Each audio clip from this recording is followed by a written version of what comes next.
Justin, I just wanted your reaction to the news that James Sutherland has announced he's going to resign. And what do you make of that? And how does that affect you guys? One, his leadership's been outstanding over the last, I think, 18 or 19 years. I always remember John Buchanan saying that you judge a champion by their longevity, and he's had a long time in the job. I mean, he's done a brilliant job for Australian cricket. He'll be missed. He's an outstanding person, and he'll be really missed at the top for Australian cricket. Do you guys think, my question, Justin, in your opinion, did what happened in South Africa have any impact on James's decision? He said it didn't yesterday. No, he's been in the job a long time. I mean, if you go through the corporate world, there's very few CEOs who have been there for as long as he has. There's a few outliers. In a sense, he's been an outlier to be there for so long, but I don't think so. I think he's just, he's done a brilliant job. He's set with the recent TV rights deal. I think he's, as I said, he's set a great foundation, and I'd be surprised if that was the case.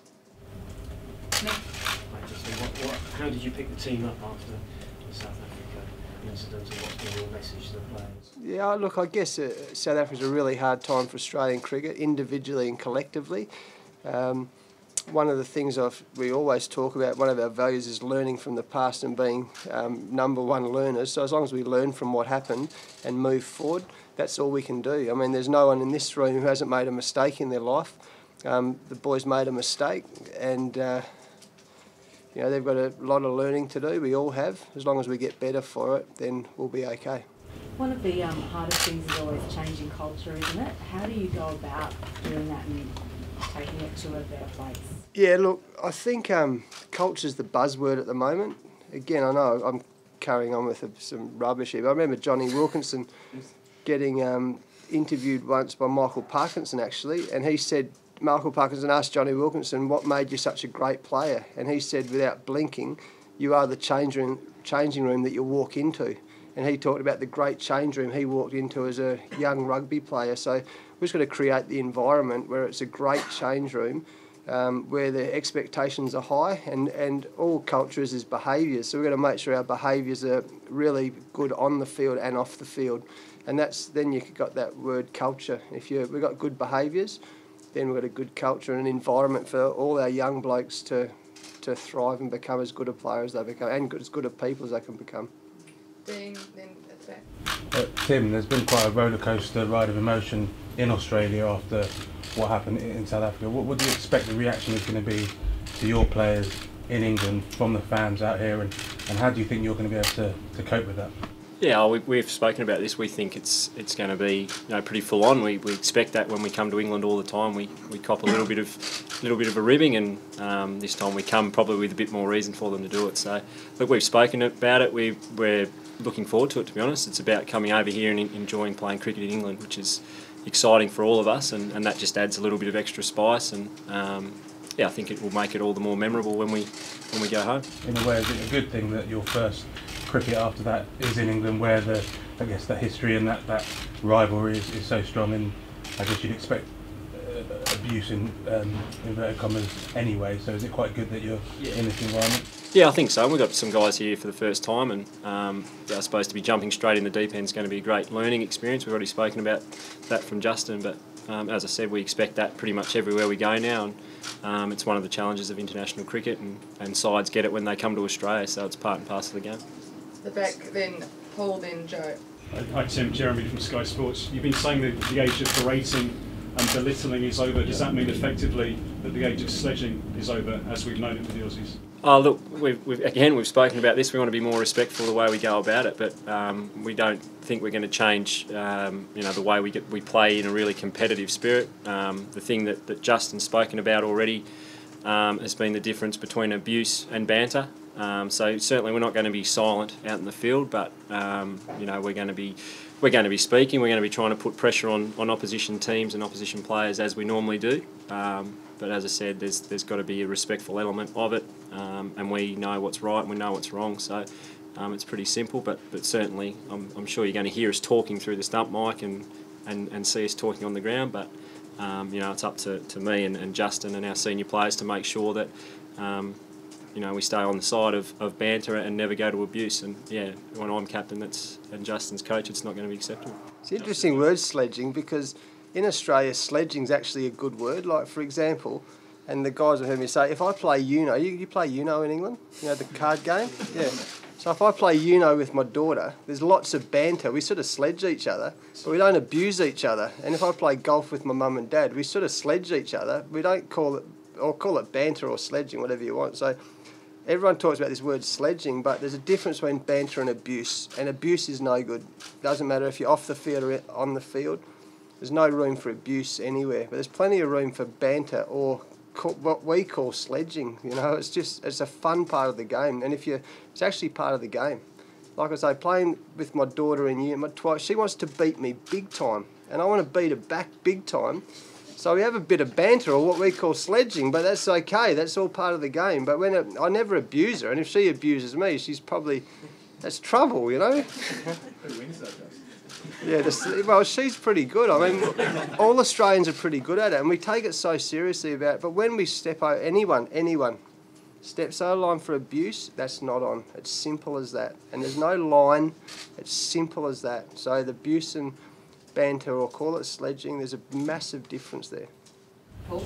Talking about difference, I saw an interview you gave yesterday, and you said that some of the banter during the Ashes series was borderline abuse. Was that line ever crossed during the Ashes? I'm thinking in particular in relation to Tony Bairstow? Not that I heard, but certainly from both sides in that series and both sides in the South Africa, there was times where it got very close to being abuse. And as we said, that's not what we're about. We're certainly about banter and making our opposition feel uncomfortable or making them feel our presence. But the abuse is no longer part of the way we go about it. Will you be a bunch of Mr. Nice Guys now, do you think? No, I don't think so. As I said, we're still coming here to win, and we're still going to be extremely competitive. I mean, that's expected at the top of international sports. So, we won't be overly nice. We've still got to have that competitive hard edge, and we're here to win. Even if we were so nice, everyone's going to still think we're a bunch of roughhead Australians, so that's just how it's going to be, mate. So whatever way, we'll go about our business really well. We'll behave well on the field and off the field, and then you guys or everyone else will still be called sledging Australians. It's been happening for the last 30 years, so we'll work with that. Joe, then John, then to over here. Yeah, I guess the thing is, Tim, and you obviously weren't there, but the word that people were using in South Africa was not sledging or abuse, because that's in the eye of the beholder, really, where that line is crossed. The word people were using in South Africa was cheating.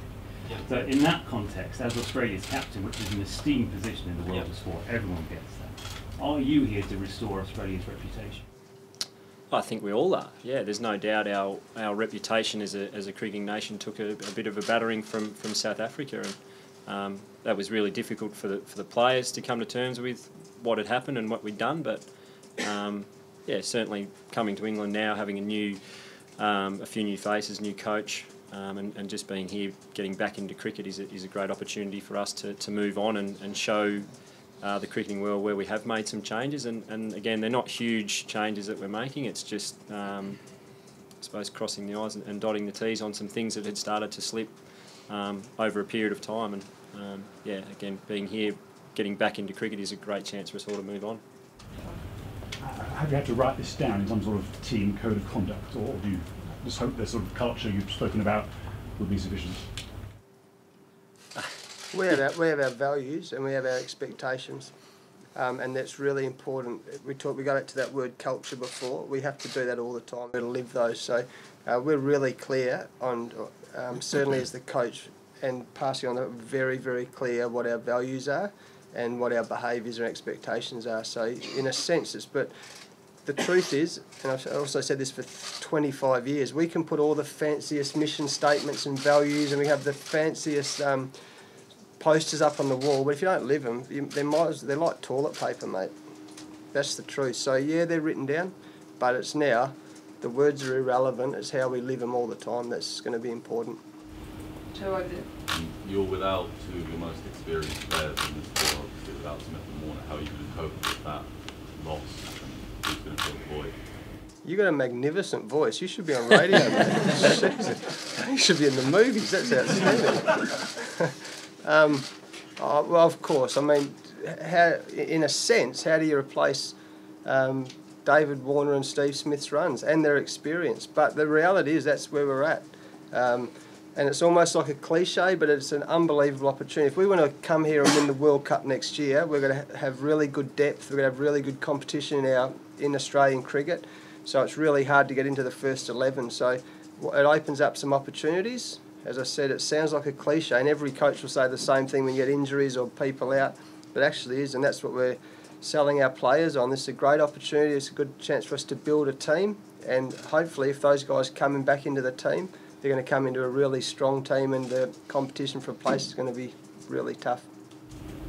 Yeah, Tim, in that Wisden interview, I think I'm right in saying that you said while Steve was still captain, you and some of the senior players had spoken about changing your behaviours as a team. It obviously didn't really work for you then. I was wondering why you think you weren't able to change the behaviours then, and what's different now? Well, yeah, we spoke about it. We didn't act on it, and as Justin said, we're now really clear on our values and our expectations, and that was the problem. We'd had a period of time where we'd spoken about how we'd like to be and what we'd like to be, but we hadn't acted on it. So, as he said, it's simply living our values and living our behaviours and keeping everyone in our group, players and staff, accountable to that. Last two, Michael, Dean. Tim, as Australian captain with your team here, what was it like walking on the Lords today and training ahead of the series?